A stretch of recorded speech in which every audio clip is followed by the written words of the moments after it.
Researchers show that the Nile Basin has contributed immensely to the civilization of the entire world. The irony, however, is that Ethiopia, which is the source of this huge river, has benefited little to no for a number of myths surrounding this wonderful river and water hegemony, among others. My guest today is Dr. Wuhibegezer Ferede. He is Senior Researcher and African Affairs Director General at the Institute of Foreign Affairs. He is the author of Demystifying the Nile Water Discourses and Imperatives for Democratic Pan-Africanism. He has also written a number of other research papers, and he was previously Associate Professor of Political Science and International Studies at the Bahar Dar University. So we'll be talking about a host of issues when it comes to river and the issues in this edition of Addis Dialogue with the program. I'm Shifara Olago. Do stay with us.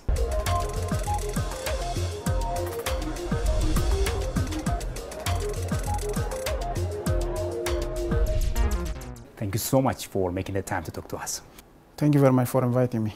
So one of your great researches unveiled the fact that historical, linguistics and archaeological evidence have indicated that the Nile Basin has contributed immensely to the civilization of the entire world.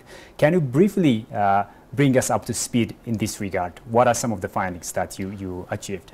Thank you very much for this question. Of course, this question had been forwarded for a number of researchers so far, and of course, it's not a novel one.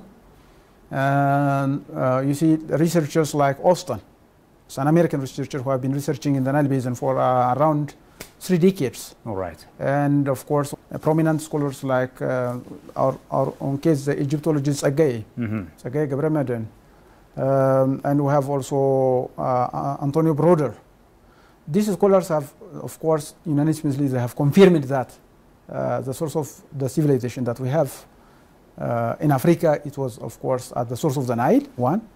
And the second, they come up with the idea of the stolen civilization, as you all know, of the African stolen civilization. Right, yeah. And that argument on the cradle of civilization, that not out of Africa and of an African origin of civilization is still in the making. But what is very critical and what is very important here is the source of the Nile is the cradle of civilization. And this is really approved by the work of Clark, and Clark has come with 2 important evidence for that matter. The first issue that he has raised is Africa, the source of the Nile. It was having a complex society. It was not only complex, but it was also using iron technology, long before the birth of Egypt, to be honest. Wow. As he has already indicated in the book, Exploring the Myth of the Nile is one of the most prominent books that we have. And it has, in the first volume, you can understand that the research finding that we have got from the Clark's work is really very clear that the source of the Nile is the cradle of civilization. The source of the Nile is definitely, it's the cradle of civilization. The irony, however, is that Ethiopia, despite the fact that it is the source of this Nile River, it has not benefited that much from this wonderful gift, as everybody knows. What are some of the reasons for this, You see, in my research, of course, while I was, it was probably a decade ago that I was working on the Nile issue, of course, because I'm really grown up in an area which is nearby to the Nile. So we were fetching water and we were swimming in it and so forth. And our psychological makeup is really connected to the Nile. And that, for that matter, I was really, you see, in all my career, I can say that I'm really entangled with, with what's going on in the Nile. Yes. So long time ago, while I'm crossing from where I was grown up to Addis, we were crossing the bridge. So while we're crossing the bridge, you see, we used to pay a tribute to the Nile. And I remember that I pay 10 cents to the Nile. And then since then, I was asking why we're doing so. And there were other practices that we have in the country. Okay. So given that circumstance, I was trying to see what was shaping, what's determining the water relationship in the Nile. And one of the most important issues which is determined, of course, is the mythology, which was projected from the downstream to upstream, and of course, which is really enriched in among the society in the Nile Basin. And that has created divided hydro mentality. The division of this hydro mentality is one of the most important critical factors is the embedded mythology which is really existing in the Nile. And one of the most important mythology that we see is that goes to the even to the source of the Nile, that goes to the ownership of the Nile, that goes to the very origin of the Nile itself. And of course the way that the current diplomatic relation is really shaped by what I'm referring to, the myths of the Nile. Wow. Talking about myths of the Nile, you wonderfully found out in your research or in your book entitled Demystifying the Nile Water Discourses and Imperatives for Democratic Pan-Nihilism, which is really a noble finding in my opinion, and where you identify the myths surrounding the Nile. What are some of the myths that are surrounding when it comes to the Nile or the Abai River? You see, beginning from this Herodotian understanding of Nile, this is one of the most important fundamental myths that which is existing in the minds of the Egyptians, whereby Herodotus was, of course, saying that you see that as if Egypt is the gift of the Nile. Of course, he has used to say that one, and this mythology is reigning, and it made that Nile is the only husband for Egypt. Of course, they are considering the private property for the Egyptians, having this discourse in mind. Of course, if you start to see what Herodotus was talking about, the origin of the Nile is heaven. He was talking about that the origin of the Nile is heaven. And he's a prominent historian, but what he was talking about, that the source of the Nile is not from Ethiopia, but rather he was telling them it was from heaven. So they are referring it as the God-gift river, because they have this mythology in mind.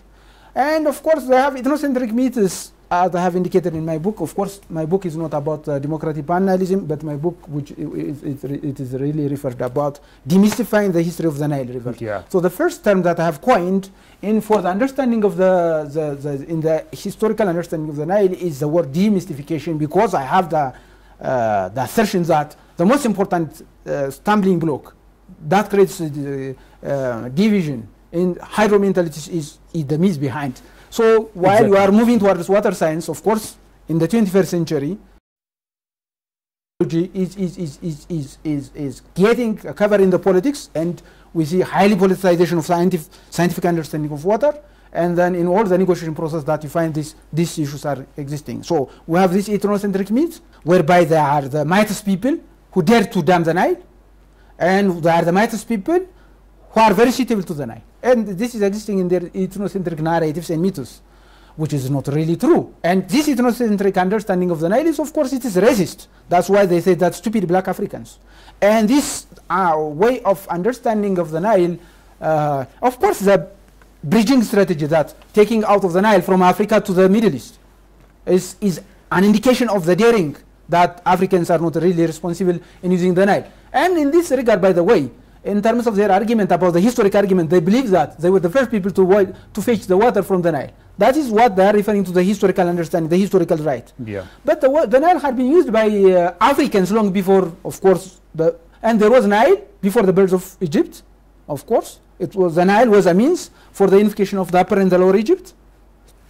And there was time that the Nile was not reaching into to the Nile, as I have mentioned in the article that I have presented long before. So they have this ethnocentric myth, they have the Herodotian myths, they have water-related myths. Even if you go to the myths in Egypt, even the creation of the Nile, the tears of the Isis, and of course they have also an understanding of the Nile as an inverted river. So the source of the Nile, for them, in their geographic myths, is not from Ethiopia, it's from Egypt. You remember even one of the journalists from Al Jazeera was referring that the Nile was originating from Egypt. And this mythology, even in the 21st century, they are reigning in the minds of scholars, and of course journalists, as I was earlier mentioning, and diplomats who are making water negotiations. And that's why I say that the most important critical factor where there is an attempt for negotiation, for coming a win-win solution, always a stumbling block is the myth. It's not rather than science would have been a solution for us. So clearly, Egyptians are, worshipping the Nile. I have indicated in the Hammam of the Nile they were worshipping the Nile, and of course, in the Hammam of the Nile, they are associating themselves with what is written. Of course, this was written long time before, And this is the hymen of the Nile. This is what we call the Mazmur Dawit in our version. So they have the hymen to the Nile, which associates Egypt to the Nile, and every sacrifice to the Nile. And of course, there had been sacrifice, including human sacrifice, which is related to the hymen of the Nile. And of course, in the hymen of the Nile, it says the oxen are emulated to the sea, the great festivals are instituted to the sea, birds are sacrificed to the sea, and even to the extent they were sacrificing to the Nile. Whoa. So in this mythology, which goes to the hymen of the Nile, which goes to the extent of worshipping, and it has been also exported from the source of the Nile, of course, to Egypt, and of course to the extent to Ethiopia, to be honest. So we have these myths which are really embedded in the cultural core of Egypt, and some of them they are really projected in as a cultural exchange. They were also coming to upstream. Wow, so amazing. So the solution, as you have found out, is the demystification. In the first place, you see what they have established, the established narratives so far. Yeah. You see, the established narratives so far, they are founded on these myths. For instance, for beginning, it was in 1959 agreement that the total volume of the Nile is decided to be 84 billion meter cubic. Right. Imagine for 75 years, probably for 100 years, we are taking it for granted. And if you try to see even the naming itself, the ownership of the Nile, even if you go, for instance, as I have indicated in my book, the very exploration of the source of the Nile, it's attributed to an external actor rather than African peasants. Of course, it is attributed to James Bruce, while James Bruce himself was guided by African peasants. Right. I can say the people in the very source of the Nile in Lake Tana. Yeah. While James Bruce said that the source of the Nile is from Lake Tana, as he has written in his report, the peasants were of course rejecting his assertion. No, it's not Tana. They said to him, it's Tisabay, which is the very source of the Nile. So they were, you see, African peasants were the first who were exploring the source of the Nile. But still in our curricula, in our education, in our media, we say that the first discoverer is outsourced probably to Europeans, which are really associated to Egypt. Because in the civilization discourse, you see, Egypt is in Africa, a state in Africa, but which is out of Africa in terms of civilization. Because the Egyptian civilization is believed to be not an African civilization, in one hand, it's a European civilization. It has been serving as a gateway, by the way. Later on in the colonial project, it was serving as a gateway. In all processes that Africa had been exposed to an outsider, it was coming through Egypt. And this idea, because Egypt is associating itself, even today they are calling themselves as an Arabic republic, though not an African republic. Right, yeah. So here, as we can understand from this trajectory, what is very critical and what is very fundamental is all water discourses are really, they are covered with myths. So there is a need to demystify them, and this demystification is simply to mean that there has to be an era for water science. So I was about to ask you this question, talking about this demystification of the epistemological basis of the Nile, as you eloquently said. I've got two questions for you. Number one, how feasible is it? And number two, what are the challenges in the process of this demystification? Yeah, demystification simply is to mean is shattering out the foundations of mythologies. Refuting. The shattering out the foundations of these mythologies which are related to the water, right. to the water relations. Probably some of them, they may have cultural function for them. However, in terms of the water relation, for instance, these hegemonic and ethnocentric narratives that they have, and which is really founded on past mythologies, they have to be replaced by water science. Demystification, in short, is to mean there has to be an era of water science. Oh. So okay. The era of water science, of course, is moving towards the technical aspect of water than the political aspect of water, to be honest. However, it's very difficult the most important difficulty that we're facing today, even today, is an extreme politicization of the Nile. Right. And it's not only politicization of securitization of the Nile. So the Nile now, from this mythology, from the era of mythology, where there had been a very technical advance, where there had been an advance in science, in water science, in upstream, now they are moving towards what they are referring to securitization of the Nile. They have constitutionalized the Nile. And again, it is extremely politicized because the water lords of Egypt, and instead of course, creating, by the way, it's not, the water is sufficient for these three riparian states. It's sufficient for Ethiopia, it's sufficient for Sudan, it's sufficient for Egypt. What's the critical problem in Egypt is the water lords of Egypt. Those who are controlling the water in Egypt, they are the hotspots of the problems that we have. Oh, okay. These people, what I call them, the water lords, they are in the high politics. So they are using the issue of distributive justice because they are water lords. So they are showing some sort of distributive injustice to their own society, so that they can control their own society through instrumentalizing water. So the water lords are instrumentalizing water for controlling their own society. And this demystification is very critical for the mainstream society in Egypt, so that they can understand that Ethiopia is not moving for making thirst in Egypt. Ethiopia is not moving to create an unjust hydropolitical order. So it is very critical for, of course, water scholars in Egypt and of course for the mainstream society to understand that the fraternal relations, the barrier for the fraternal relations, for quid pro quo, for an equitable exchange is embedded in the mythology. And of course, those who are the pointers proponents of this water mythologies are the water lords in Egypt. Wow, wow. Now, talking about fair utilization of the Abai River, as you know, Ethiopia is building the Grand Ethiopian Renaissance Dam. Let's create a kind of link between the myths that have been going on for centuries or for a long time and the Grand Ethiopian Renaissance Dam.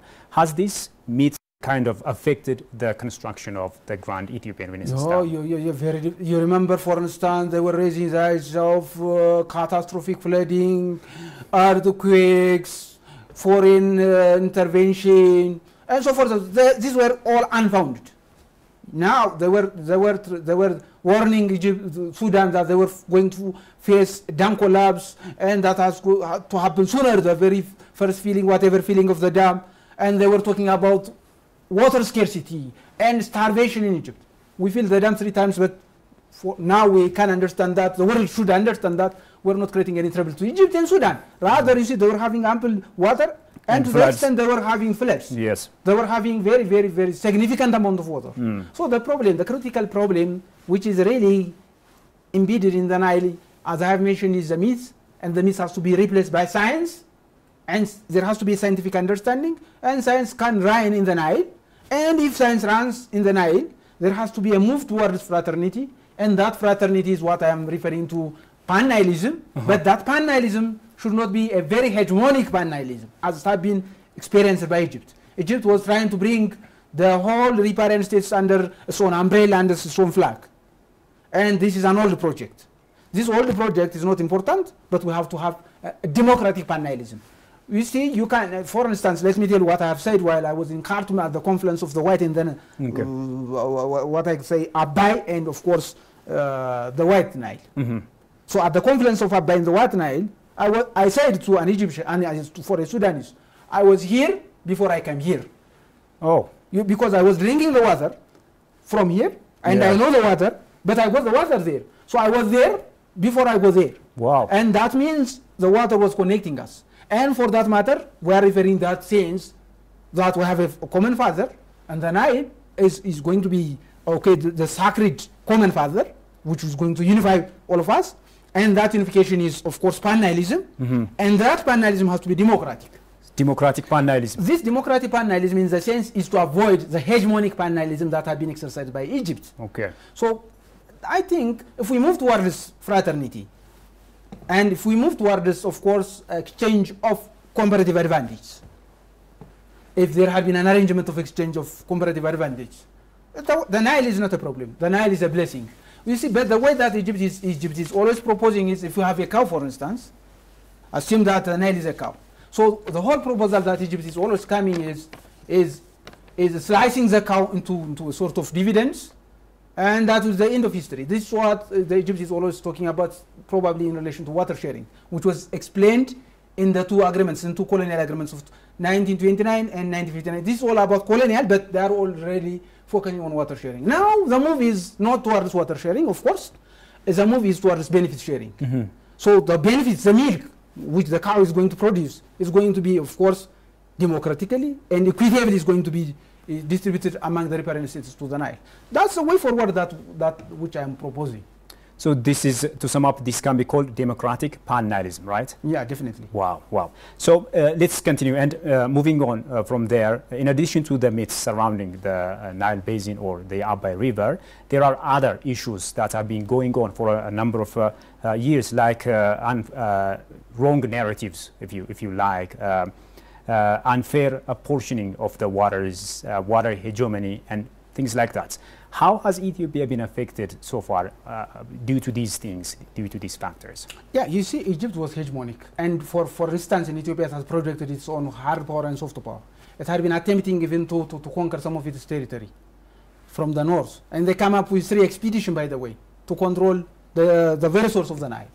Those some scholars are saying it's for search of resources for their nation building, whatever, but they were coming to control part of Ethiopia. And it was, of course, driven by their interest to control the source of the Nile, wow, which is really against the sovereign existence of our country. They were not supposed to control the source of the Nile. Rather, there was an approach, of course, of having, you see, shared development, fair utilization of the Nile. And of course, they were supposed to understand the development of Egypt is not really the underdevelopment of Ethiopia, and the development of Ethiopia is not underdevelopment. This is a realist understanding of development. And of course, interstate relationship is one of the manifestation of myth-centric understanding of interstate relationship. Wow. As I have said to you earlier, it is this myth that which is giving them to this realist understanding of Egyptian relationship, wow, interstate relationship. So the rise of Ethiopia doesn't mean the decline of Egypt. The construction of the GERD doesn't necessarily mean the making water thirsty in Egypt. You see, now, while in this 21st century where everything is interconnected, the development of Ethiopia would have been the blessing for Egypt. And Egypt was supposed to come and, of course, engage in our greening movement. If we are greening the whole valley of the Nile, it could feed Africa, by the way. Right. If we have a project in the Nile, a greening from the source of the Nile to Khartoum, down to Egypt, if we are greening in citrus, in fruits, yeah, and so forth, if we are engaging in a joint greening project, we're supposed to feed Africa. So the problem is, you see, they have this realist understanding of interstate relationship. The rise of Ethiopia is, of course, the decline of Egypt. And that's the assumption. Misguided understanding is really founded what I have said to the thesis. Wow. So now, if there is the move towards this scientific understanding, water science, promotion towards the era of water science in the continent is somewhat challenging the unfounded myths. And you remember what was happening during our GERD construction, so they were claiming it's catastrophic, and this is one of the seismic area. The study from Addis Ababa University has dismissed this, I understand. Right. Right. So they were claiming that the GERD is going to create water thirst in Egypt. Of course, our first, second, and third feeling proved to the world that they are not going to face the problem. So you see, now the GERD is by itself, the project by itself, without the narratives, is really is one of the indicators that the foundation was wrong. Yes. But as I have said to you, besides to the narrative wars that they have making, like colonial agreements, they were raising frequently that the colonial 1929, 1959, but now these agreements for Africans is to mean affirming colonialism in the 21st century. If we are accepting 29 and 59, it's to mean that Africans are accepting colonialism in the 21st century. So all Africans in the riparian states have rejected these treaties. Exactly. Now, you see, they are moving toward this. Now, they are always consistently insisting to create a replica of the colonial agreement by forcing Ethiopia. Right. So I think our brothers in the rest part of Africa, they could understand that Ethiopia is not really going to accept a replica of colonial agreement in the 21st century. And I wish that they will stand on the side of Ethiopia in the GERD negotiation by dismissing the continuity of a colonial agreement in the 21st century. Rather, they will stand together with us in promoting fair and equitable utilization of the Nile. Exactly. As you remember, Egypt has also been taking the issue of the Grand Ethiopian Renaissance Dam to the Arab League rather than taking it to the African Union, or rather than finding African solutions to African problems. In this connection, the establishment of a new continental water regime modality, which you wonderfully propose, is one thing that we should also be discussing. So can you tell me a little bit about the continental water regime modality? What does that mean? Of course, in that sense, what I was arguing is about Pan-Africanism. So in that sense, I am referring even the GERD could contribute to the second liberation of Africa. Oh. The second liberation of Africa is, of course, it goes to the economic front. And it would contribute to the industrialization of Africa because, of course, the most important objective of the GERD is energy production. And through this energy marketing, that Ethiopia could contribute, as it has been contributing in Adwa, right, for the first liberation of Africa, for the decolonization of Africa, for the political liberation of Africa. Of course, the GERD could contribute for the second liberation of Africa by heralding Africa's era towards industrialization. Wow. Through the export of energy. And of course, this is one of the most important things that our African brothers should give due attention. The other issue that which I have mentioning there is about continental water regime is, of course, we have... Which you say, I'm sorry to cut you, Pan-Africanization of continent's river, right? Yeah, what I'm referring there is the rivers could be means for the ideals of Pan-Africanism, we see, for continental integration. So we have rivers who are connecting many African states. One river is connecting 11 states in the Nile case. Right. The Senegal River, these all African rivers, prominent African rivers, they are connecting one state with another. Exactly. So they are ligaments, they are connectors of Africans. So we can design a river-led integration, continental integration, or probably regional integration, as I have referred to Pan-Nilism. If we are replicating river-led integration, the African rivers could accelerate the move towards Pan-Africanism for continental integration. Exactly. That's the idea. For that matter, if we are moving towards there, then we need to have a continental water regime. Water regime here is about rules of the game, the institutions, the legal and the institutional arrangement, which can be a governing principle to the riparian states.